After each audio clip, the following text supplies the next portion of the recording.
Pemerintah Korea Selatan telah mencabut mandat masker dalam bus dan kereta bawah tanah atau MRT. Menurut Markas Besar Pusat Penanggulangan Bencana dan Keselamatan pada Senin, penggunaan masker di dalam transportasi umum tidak lagi diwajibkan secara hukum, sebagai bagian dari pelonggaran aturan pembatasan penyebaran COVID-19.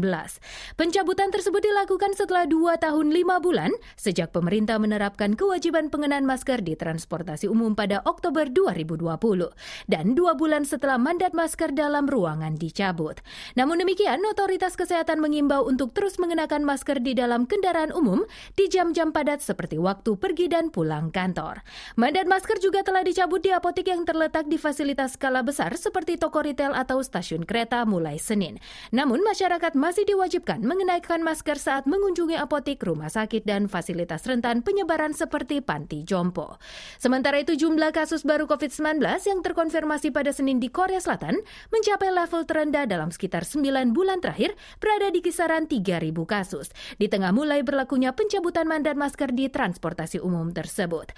Markas Besar Pusat Penanggulangan Bencana dan Keselamatan melaporkan terdapat penambahan kasus baru virus corona yang dikonfirmasi hingga Senin dini hari sebanyak 3.930 kasus. Di antaranya termasuk 14 kasus penularan yang berasal dari luar negeri. Angka tersebut berkurang 4.887 kasus dari sehari sebelumnya yang mencatatkan 8.807 kasus dan berkurang 268 kasus dari seminggu lalu.